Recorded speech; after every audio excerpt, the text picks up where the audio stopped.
और S sequence रहेगा student resonance, aromaticity, सबक्यूटेंट effect. और सबक्यूटेंट इफेक्ट में कौन कौन सा? Hyper conversion, inductive effect, mesomeric effect, electromeric effect और थोड़ा सा स्टेरिक इफेक्ट। और क्या होता है बाद में देखेंगे। उसके बाद रिएक्शन इंटरमीडिएट, मतलब कार्बोकटाइन मिलता है ना केमिस्ट्री में, कार्बोनाइन, फ्री रेडिकल, कार्बीन, नाइट्रीन। और उसके बाद आइसोमरिज्म, फिर रिएक्शन मैकेनिज्म, फिर रिएक्शन, ज्यादा सीक्वेंस। ठीक है, तो सर ज्यादा इंपॉर्टेंट कौन है? जीओसी। जीओसी क्लियर अगर नहीं जाएगा, general organic chemistry, right. Reaction नहीं है तो होता क्या है कि कुछ स्टूडेंट बस वो सोचते हैं कि बस किसी तरह से रिएक्शन पढ़ लें और रट लें, नहीं होगा। जीओसी अगर गायब तो रिएक्शन गायब, रटते रहिएगा, थोड़ा सा घुमाएगा तो आप भी घूम जाइएगा साथ में। ठीक है, और सबका बैकबोन तो थोड़ा सा important blood definition.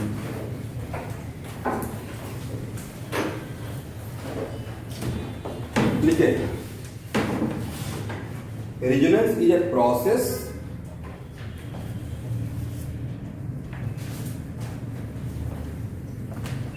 resonance is a process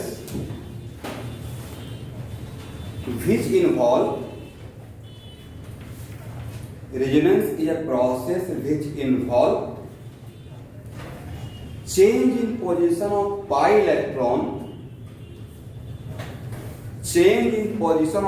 electron or non-bonding electron।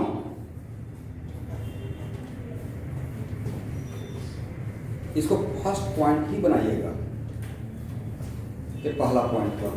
बोलिए, रेजोनेंस में किसका किसका पोजीशन चेंज होगा? बाई इलेक्ट्रॉन और नॉन बॉन्डिंग का मतलब लोन पेयर, नॉन बॉन्डिंग मतलब non pair. In resonance process position of sigma bond and atom does not change. In resonance process, position of sigma bond or atom does not change.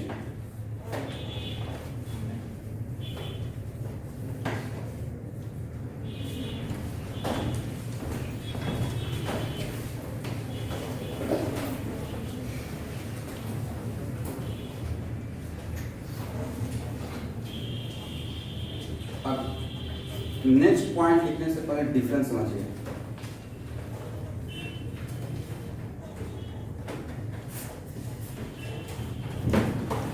इस arrow का मतलब क्या हुआ?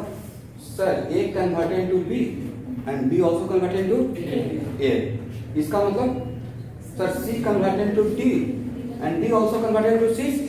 तो दोनों का मतलब सर तो दोनों हो रहा है, बट इस एरो के दोनों तरफ जो भी रहता है वो इमेजिनरी थॉट है।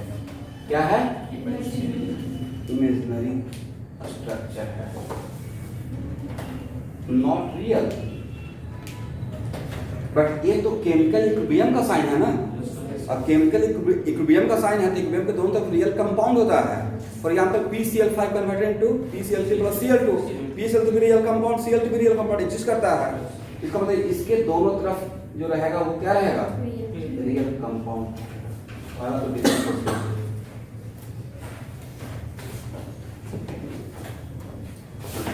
और सबसे पहला एग्जांपल एनसीईआरटी का ही है, नहीं जी लेते हैं।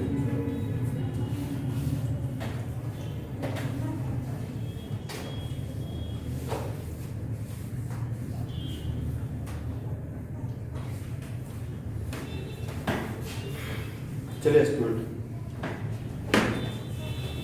यहाँ देखिए, अगर रेजोनेंस का टॉपिक में थोड़ा सा फर्स्ट 2 क्लास बहुत आराम से चलूंगा, जल्दीबाजी नहीं।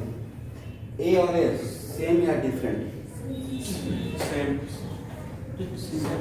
सेम। तो इसका मतलब है कि अब हम लोग को एस एक मिनट रुकेगा, ये समझना पड़ेगा कि वन रेजोनेटिंग स्ट्रक्चर दूसरे रिजोनेटिंग स्ट्रक्चर के रेस्पेक्ट में किस पॉइंट ऑफ व्यू से डिफरेंट होता है, राइट, समझना पड़ेगा। तो यहाँ जब जो भी आप काम करेंगे, रेजोनेंस का काम करेंगे, तो रेजोनेंस के काम करने के टाइम पे एटम को नट और बोल्ट से फिक्स कर देना है। क्या करना है? आप क्या सोचे कि सर इसको थोड़ा ऐसे घुमा देंगे, नहीं, पूरे मॉलिक्यूल कैसे पकड़ेंगे और ऐसे थोड़ा रोटेट कर देंगे तो ऐसा बन जाएगा, बहुत बढ़िया हुआ। बट मैंने क्या बोला, जब रेजोनेंस का प्रोसेस करेंगे तो मॉलिक्यूल में जितना भी एटम है उसको क्या करना है? फिक्स कर देना है, अतः पाइबोन को चेंज करना है। तो मान के अगर फिक्स कर दिए तब तो बोल सकते हैं बात कि सर इसमें पाइबोन यहाँ यहाँ यहाँ था, इसमें पाइबोन, इसमें जहाँ जहाँ पाइबोन था उसमें वहाँ पाइबोन नहीं है, क्योंकि मैंने आपको एक अपॉर्चुनिटी को खत्म कर दिया ना कि आप ऐसे करके ऐसे घुमा सकते हैं। तो रेजोनेंस में मॉलिक्यूल को नहीं घुमाते हैं, मॉलिक्यूल के एटम को फिक्स रखते हैं। डीलोकलाइज कौन होता है? बाई इलेक्ट्रॉन या लोन पेयर, राइट। डीलोकलाइज क्या होता है? मॉलिक्यूल को नहीं रोटेट करना है, मॉलिक्यूल के एटम को क्या करना है? फिक्स कर देना है। बहुत छोटा सा बात है बट बहुत बड़ा बात है, राइट। तो अभी के बस इतना नहीं, मैं दिखाऊंगा आगे चलकर। तो बताइए इसमें किसका पोजीशन चेंज हुआ? देखिए तो किसी एटम या सिग्मा बॉन्ड का पोजीशन चेंज हुआ या पाई बॉन्ड का? पाई बॉन्ड का। इसमें पाई बॉन्ड यहाँ है, यहाँ है, यहाँ है, इसमें पाई बॉन्ड यहाँ है, यहाँ है, यहाँ है। इसका मतलब ये दोनों आपस में इस ये प्रोसेस, किसका प्रोसेस दिखा रहे हैं? ये रेजोनेंस का प्रोसेस, करेक्ट। और रेजोनेंस के प्रोसेस से जो स्ट्रक्चर डेवलप होता है उस स्ट्रक्चर का आज तो आप नाम क्या देंगे? स्ट्रक्चर। इसको रेजोनेटिंग स्ट्रक्चर फर्स्ट बोलेंगे, इसको रेजोनेटिंग स्ट्रक्चर सेकेंड बोलेंगे। It is very important to note that अभी तक मैंने आपको ये नहीं सिखाया है, क्योंकि अभी तो 2 मिनट का क्लास ही है रेजोनेंस का, कि how to write the resonating structure. इसलिए इस बात के लिए आपको ब्लूटूथ टेस्ट होना चाहिए कि कैसे होता है। ये मैं अगर आप 2-3 क्लास कंप्लीट खाली आपसे आरएस ड्रॉ करवाऊंगा, राइट। नेक्स्ट पॉइंट देखिए, the structure arising due to process of resonance, the structure arising due to process of resonance is called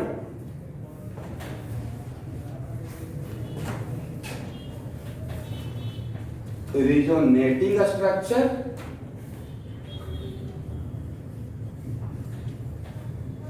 और canonical structure.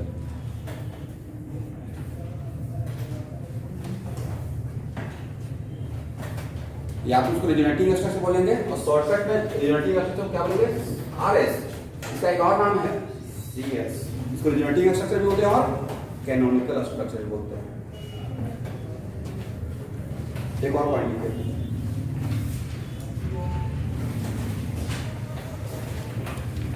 one resonating structure, note that is an important key point है। One resonating structure differ from other resonating structure with respect to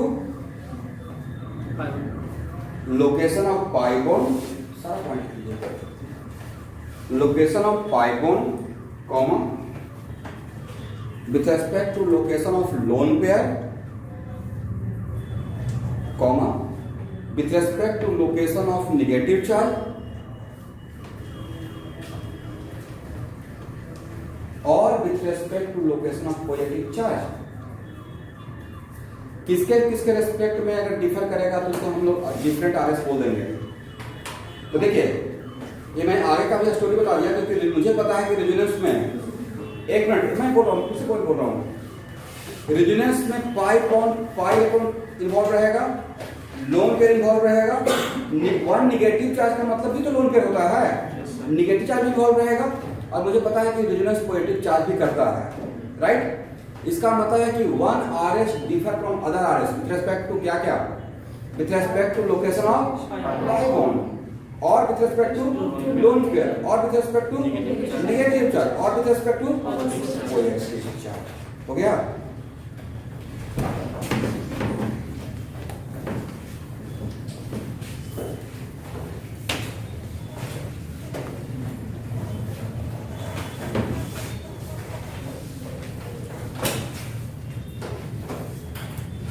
यहाँ देखिए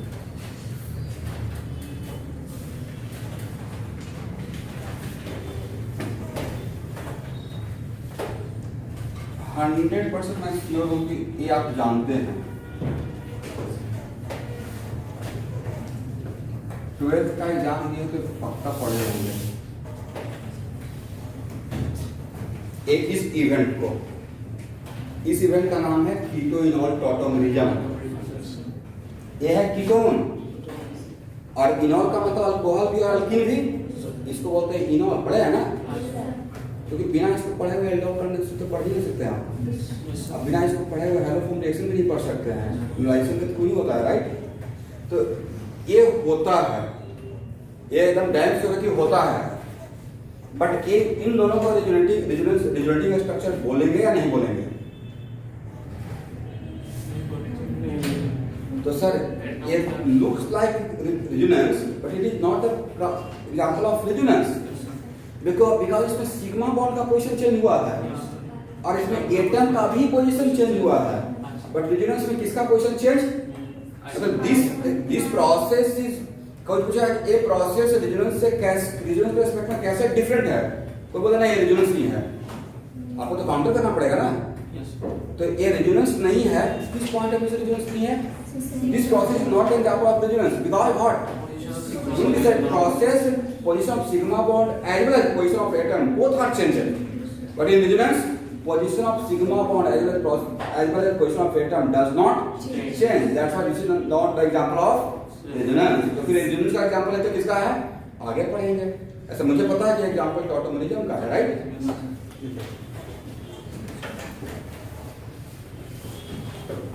कैसे? This process is not the example of resonance. Board पे जो भी लिखेगा उसको लिख के रखिएगा। This process is not the example of resonance because in this process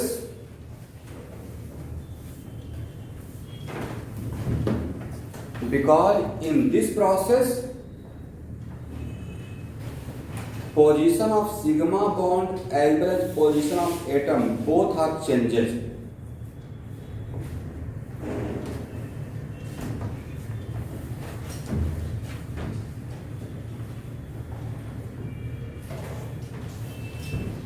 हाँ, एंड पोजीशन ऑफ एटम, यहाँ पे हाइड्रोजन है। हाइड्रोजन इस कार्बन पे कितना हाइड्रोजन इस स्ट्रक्चर में? 3। बट यहाँ पे 2 ही बचा, एक कहाँ चला गया? ऑक्सीजन पे, राइट? तो एटम का पोजीशन चेंज हुआ या नहीं हुआ? एटम का पोजीशन चेंज हुआ और रेजोनेंस के प्रोसेस में किसका पोजीशन चेंज नहीं होना चाहिए? सिग्मा बॉन्ड का, और एटम का पोजीशन चेंज नहीं होता है। That's why this is not the example of resonance, right? एक और पॉइंट देखिए, resonating structure are imaginary concept. It is not real.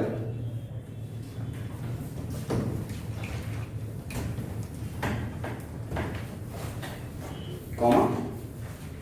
Real structure is the one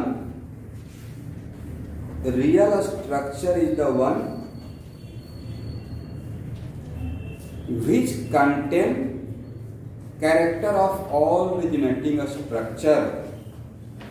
Real structure is the one which contain character of all resonating structure, which is called resonance hybrid. Which is called resonance hybrid. ठीक है ना? इसका मतलब resonating structure real नहीं है। Real कौन है? Real structure वो रहेगा जिसमें सारे रेजोनेटिंग स्ट्रक्चर का कैरेक्टर रहेगा। जिसका नाम क्या है? सर ये तो मिक्सचर ऑफ ऑल हो गया, इसको हम लोग बोलेंगे रेजोनेंस हाइब्रिड, करेक्ट?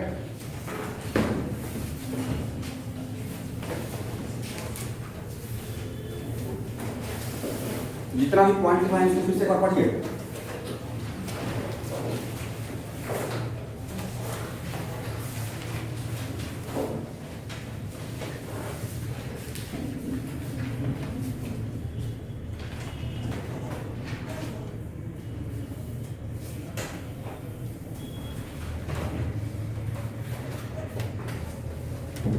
अब बोलिए,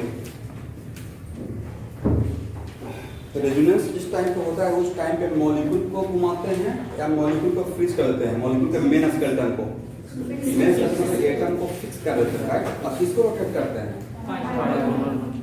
इसका मतलब है कि ए आर एस फर्स्ट है, क्या आर एस फर्स्ट और R S second same R S या different R S? Different R S. क्यों डिफरेंट आर एस? तो अगर आप इसका नेमिंग भी करते हैं कि सर इसको 1 बोलते हैं, 2 बोलते हैं, 3 बोलते हैं, 4 बोलते हैं, 5 बोलते हैं, 6 बोलते हैं, इसमें pi bond carbon number 1 2 3 4 and 5 6 के बीच में है, बट इसमें पाई बॉन्ड इसमें है 2 3 4 5 एंड 1 6। तो पाई बॉन्ड का लोकेशन सेम है। 1 RS differ from other with respect to what? क्या क्या चीज के रिस्पेक्ट में डिफर होने से डिफरेंट हो जाएगा? पाई बॉन्ड, फिर लोन पेयर, फिर नेगेटिव चार्ज, फिर इसमें और लिख सकते थे also with respect to free radical, जगह है तो लिख दीजिए also with respect to free radical. आज जितना कंक्लूड कर रहे हैं ना, घुमा फिरा के उतना ही आते रहेगा। तो सारे पॉइंट को ऐसे नहीं कि हाँ सर ऐसे ही लिखवाते जा रहे हैं, बहुत सोच कर वो पॉइंट बोल रहा हूँ। चलिए, तो रियल ए रहेगा या रियल ए रहेगा या रियल में दोनों का कंट्रीब्यूशन रहेगा। तो इसका मतलब है ये है कि how can we draw the resonance hybrid. तो ये हो गया ना कि सर रेजोनेंस हाइब्रिड कैसे ड्रॉ करेंगे। तो आज के बाद रेजोनेंस हाइब्रिड जो मैं बोलता हूँ आपको लगता है कि मुझे मैं भूल जाऊंगा, उसको कहीं पर लिख लीजिएगा। आज के बाद रेजोनेंस हाइब्रिड ड्रॉ करने का सबसे आसान तरीका है कि जो रेजोनेंस के रिस्पॉन्सिबल रहेगा, इसके लिए रेजोनेंस के जो रिस्पॉन्सिबल रहेगा उसको छोड़कर मेन ढांचा, मेन स्केलेटन ड्रॉ कर लेना है। स्केलेटन समझते हैं ना, पूरे मॉलिक्यूल के ज्योमेट्री के स्केलेटन के लिए वही रिस्पॉन्सिबल है। ये पाई बॉन्ड पूरे बिल्डिंग को कौन बचा के रखा है? जो बीच में दीवार है वो, या पिलर? पिलर एकदम मेरे स्केलेटन। अब उसके बाद उसमें विंडो लगा रहे हैं, विंडो में पर्दा लगा रहे हैं, ये सब क्या हुआ? इसे पाई बॉन्ड है, राइट। स्केलेटन क्या है? स्केलेटन तो मैंने सिग्मा बॉन्ड वो डिसाइड करता, राइट। तो बताइए who is the responsible for resonance? Sir pi bond. तो रेजोनेंस हाइब्रिड ड्रॉ करने के टाइम पे जो रिस्पॉन्सिबल रहेगा उसको छोड़कर पहले स्ट्रक्चर ड्रॉ कर लीजिए, राइट। तो मैंने पाई बॉन्ड को छोड़कर, बहुत आसान चीज है, बहुत इंटरेस्टिंग है। तो मैंने पाई बॉन्ड को हटाकर ड्रॉ कर लिया। अब तो नेक्स्ट क्वेश्चन सर, कहीं पे अगर रेजोनेंस में लोन पेयर और पाई बॉन्ड रहेगा तब क्या करेंगे? तो मैं बोलूंगा लोन पेयर और पाई बॉन्ड को छोड़कर स्ट्रक्चर ड्रॉ कीजिए, राइट। अब यहाँ पे है सिंगल बॉन्ड, क्या है? और यहाँ पे है डबल बॉन्ड। तो यहाँ पे क्या कंप्लीट सिंगल दे या कंप्लीट डबल, या सबका कैरेक्टर रहेगा? Resonance hybrid is the one which contain character of all RS, right. तो ऑल आरएस मतलब इसको भी, इसका भी इसमें कैरेक्टर रखना है। तो इसका कैरेक्टर था डबल बॉन्ड का 1 और 6 देखा है, इसमें भी 1 और 6 ही देखिएगा। यहाँ पे 1 और 6 देख रहे हैं, तो यहाँ पे क्या देखेंगे? 1 और 6, करेक्ट। तो यहाँ पे डबल है, यहाँ पे सिंगल है, इसका मतलब कैरेक्टर डबल और सिंगल के बीच में रहेगा। और डबल और सिंगल के बीच में रहेगा तो क्या कीजिएगा? डबल करेंगे, मतलब यहाँ पे ऐसे रहेगा, नहीं सिमिलर। यहाँ पे क्या रहेगा? यहाँ पे वही रहेगा, राइट। यहाँ पे क्या रहेगा? ऐसे रहेगा। यहाँ भी कैसे रहेगा? ऐसे रहेगा। और इसी को हम लोग क्या बोलेंगे? रेजोनेंस, ठीक है। और कहीं कहीं भी इसी को ऐसे एक सर्किल से दिखाया जाता है, नहीं? तो बाद में बताएंगे कि सर्किल का मीनिंग क्या है। सर्किल का मीनिंग है कि इलेक्ट्रॉन ऐसे घूम रहा है और बहुत ज्यादा अगर घूम रहा है, अगर एक कंप्लीट साइकिल में, तो एक्चुअली वो एरोमेटिक सिस्टम ऐसा हो जाता है। तो आप लोग जानते होंगे बेंजीन एरोमेटिक सिस्टम है, राइट। बोले कोई भी चार्ज पार्टिकल, देखिए कितना बढ़िया है, इसको लिखिएगा नहीं, या वो काम तो नहीं रहेगा। कोई भी चार्ज पार्टिकल अगर एक सर्कल में घूम रहा है तो any moving charge particle current produce कर देगा। इसका मतलब सर बेंजीन में करंट है नहीं, और किसी भी कॉइल में करंट है तो मैग्नेटिक फील्ड भी है, राइट। और ऐसे करंट फ्लो कर रहा है, मान लीजिए करंट अगर ऐसे है तो मैग्नेटिक फील्ड पास करेगा ना। Fleming right hand thumb rule, right.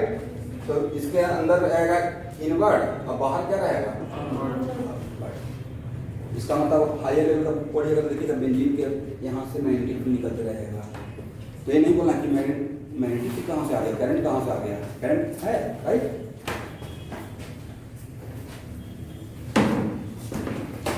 Graphite में किसका स्ट्रक्चर रहता है, कार्बन तो रहता ही है। ग्रेफाइट में बोले कार्बन रहता है, अब बोलिए डायमंड में कार्बन रहता है, राइट।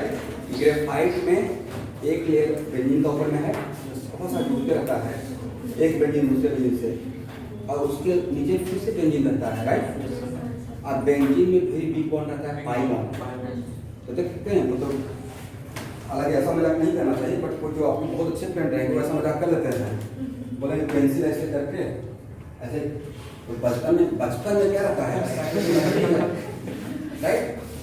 या कोयला है तो नॉन कंडक्टर है, 8th क्लास तक 7th क्लास तक तो वही रहेगा, पता नहीं रहेगा कि कंडक्टर है।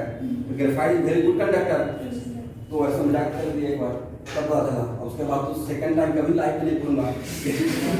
Graphite is very good conductor of electricity, right. एक बार आपको पता चल जाएगा, तैयारी कर रहे हैं बाई हार्ट, जैसे कभी कभी नहीं कोई स्टूडेंट मतलब एक बार फेल हुए तो बहुत एग्जाम नहीं अच्छा हुआ तो रोना शुरू करती है, ऐसा होता है जनरली। वो सच में अगर बाई हार्ट अगर रो रहे हैं तो सेकेंड टाइम वो उस मौका को आने नहीं देंगे। ऐसा नहीं कि कहीं पे कहा सुनिए कि failure is the success of pillar, तो उस पिलर को मजबूत नहीं करना है बार बार फेल होकर। एक कहावत जो है failure is the success of pillar, तो don't make it pillar so much strong, 4-5 बार फेल करके पिलर को स्ट्रांग कर देंगे।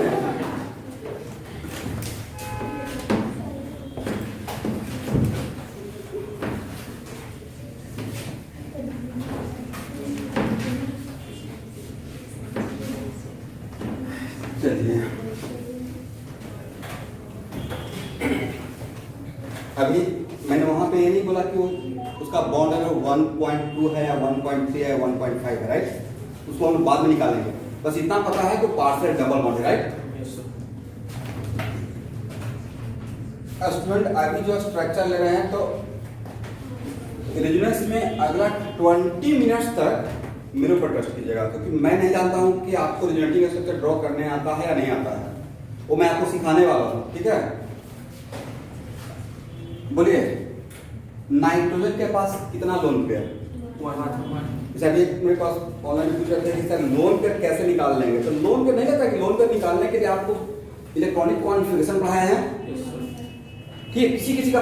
और दूसरी बात, पूरे ऑर्गेनिक केमिस्ट्री में कितना बार बोलेंगे, यही 4-5 एलिमेंट आते रहेगा, इसमें आपको किस बात का टेंशन हो जाता है। कार्बन आएगा, हाइड्रोजन आएगा, ऑक्सीजन आएगा, नाइट्रोजन आएगा, सल्फर आएगा, इसका बॉन्ड देख के कितना इलेक्ट्रॉन बचा हुआ नहीं बता सकते हैं। नाइट्रोजन 3 बॉन्ड बनाया, 2 इलेक्ट्रॉन बचा रहेगा, 1 लोन पेयर। ऑक्सीजन 2 बॉन्ड बनाएगा, 4 इलेक्ट्रॉन बचा रहेगा, 2 लोन पेयर। सल्फर अगर 2 बॉन्ड बनाया, 6 वैलेंस इलेक्ट्रॉन है, 4 इलेक्ट्रॉन बचा रहेगा। और हेलोजन 7 वैलेंस इलेक्ट्रॉन, 1 बॉन्ड बनाएगा, जनरली 3 लोन पेयर बचा रहेगा। इतना कहीं तो कहानी है, इसमें क्या कंफ्यूजन है ऑर्गेनिक केमिस्ट्री में। 5-6 एलिमेंट के बीच तो पूरा दुनिया है, और उसका तो इलेक्ट्रॉनिक आपको ऑलरेडी याद है, राइट। चलिए यहां देखिए, what the meaning of conjugation. Conjugation जो टर्म है उसका मतलब आप लोग क्या समझते हैं। तो जेनेरिक कंजुगेशन का मतलब लोग ऐसे पढ़ते हैं, double bond single bond, double bond single bond, right. किसी भी 2 सिस्टम के बीच में जैसे ही कंजुगेशन बोलते हैं तो उनको लगता है कि उन दोनों के बीच में सिंगल बॉन्ड होना चाहिए, जो कि मिसकंसेप्शन है। क्या है, जनरली होता है, but this is not the main concept. आज का कंजुगेशन का मतलब किसी भी दो चीज के बीच में मैं कंजुगेशन बोलता हूँ, इज इट कंपल्सरी कि कंजुगेशन होने के लिए उन दोनों के बीच में सिंगल बॉन्ड ही होना चाहिए? वन का गैप हम लोग क्या बोलेंगे? That gap can be of single bond और मल्टीपल बॉन्ड। वो गैप सिंगल बॉन्ड का भी हो सकता है, डबल बॉन्ड का भी हो सकता है। समझ गए? तो कंजुगेशन का मतलब सिंगल बॉन्ड बोलेंगे बीच में या वन का गैप बोलेंगे? वन का गैप बोलेंगे। तो कहीं पे लिखेंगे, अभी राइट टाइम नहीं है। तो देखिए लोन पेयर स्पाई बॉन्ड के बीच में कितना गैप है? ऐसे पढ़ने के लिए तो हम ऐसे पढ़ेंगे, lone pair single bond double bond, right? और पढ़ने में बढ़िया भी लगता है, lone pair single bond double bond. But loan pair और इस डबल बॉन्ड के बीच में कितना गैप है? वन बॉन्ड का गैप है। कितना गैप है?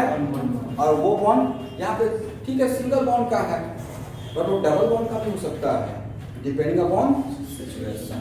इसका मतलब दो सिस्टम के बीच में कंजुगेशन का मतलब is it a single bond या वन गैप? लिखिए देखेंगे नोट करते हैं। Conjugation between two system,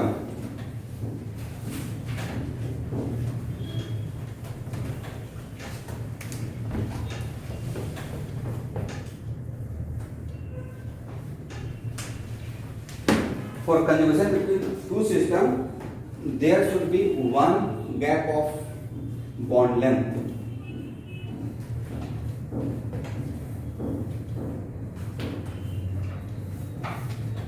That gap can be of single bond or double bond, right?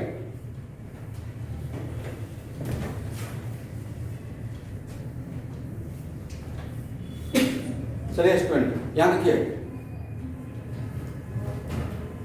इस नाइट्रोजन का हाइब्रिडाइजेशन क्या है? बोलिए sp3, राइट? और इस कार्बन का हाइब्रिडेशन क्या है? बोलिए sp2। और जैसे ही आप बोले कि इस कार्बन का हाइब्रिडेशन sp3 है, अतः उसके बाद मेरा next question, if hybridization of this nitrogen is sp3, then this lone pair present in which orbital? This lone pair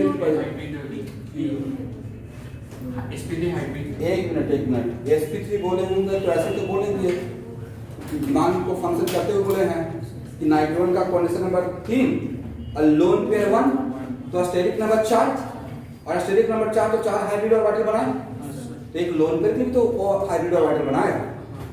इसका मतलब दिस लोन पे प्रेजेंट इन p ऑर्बिटल या sp3 ऑर्बिटल।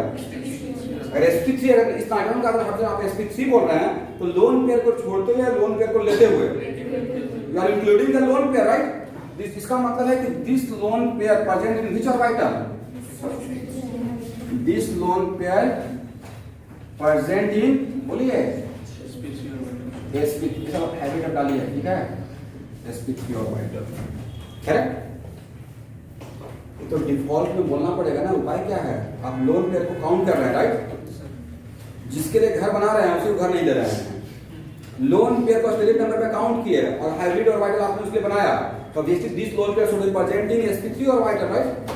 क्योंकि sp एक देखिए, ये तो ऐसे भी इलॉजिकल बात हो जाता है ना, sp3 बोले तो p का तीनों कहाँ चला गया ऑप्शन में, तो p का कोई भी फिगर बचा, तो ऐसे भी रॉन्ग होता है, राइट? चलिए, तो यहाँ से कल का क्लास, तो कल का क्लास बहुत इंपॉर्टेंट रहने वाला है। क्या पढ़ने वाला है? तो देखिए, और इसलिए बीच में मैंने वीडियो को स्टॉप करके फिर से स्टार्ट किया था, तो केमिकल बॉन्डिंग जहाँ तक था वहाँ का स्टॉप कर दिया। आज का यहाँ से रेजोनेंस रहेगा, तो हार्डली इंट्रोडक्शन जस्ट कर दिया, जैसा कल फुल रेजोनेंस क्लास स्टार्ट किया। तो आपका क्लास स्टूडेंट कौन कौन सा टॉपिक चल रहा है? Running topic, metallurgy, coordination compound, chemical bonding तो ऑलमोस्ट यानी बचा, और उसके बाद रेजोनेंस, गैसेस, मुझे लगता है सफिशिएंट टॉपिक चल रहा है नहीं? तो सुबह एक काम कर सकते हैं कि क्लास 12 का उन सारे बच्चों का कल्याण हो जाएगा जिनको बेचारे को विटामिन देना है, एग्जाम देना है। केमिकल काइनेटिक्स से स्टार्ट करिए। आप घबराइए नहीं, क्वेश्चन तो मुझे सॉल्व करना है ना, क्लास असाइनमेंट, क्लास असाइनमेंट जो क्लास में लेते हैं उसमें तो आपको एफर्ट है ही नहीं। अरे समझा वगैरह का कुछ क्वेश्चन क्लास में किया हुआ है, क्लास असाइनमेंट का सबसे अच्छी बात क्या है कि आपको नहीं सॉल्व करना है। मैं साथ में सॉल्व करूंगा, आपको यहाँ पे सॉल्व करवा दूंगा। घर पे जो करना नहीं है यहाँ पे मेरे साथ सॉल्व कर लीजिएगा। इसलिए उसमें थोड़ा सा देखिए, क्लास 12 का कितना फिजिकल केमिस्ट्री टॉपिक है, बहुत नहीं है, बहुत कम है। केमिकल काइनेटिक्स, क्या इलेक्ट्रोकेमिस्ट्री बड़ा है। फिर solution, negative property of solution, और सॉल्यूशन तो खत्म हो गया ना, दोबारा थोड़ा पढ़ाइएगा, राइट। इलेक्ट्रोकेमिस्ट्री से पहले आपको रेडॉक्स पढ़ाना पड़ेगा, ठीक है, इतना ही तो है। और सरफेस केमिस्ट्री आप खुद से पढ़ लीजिएगा।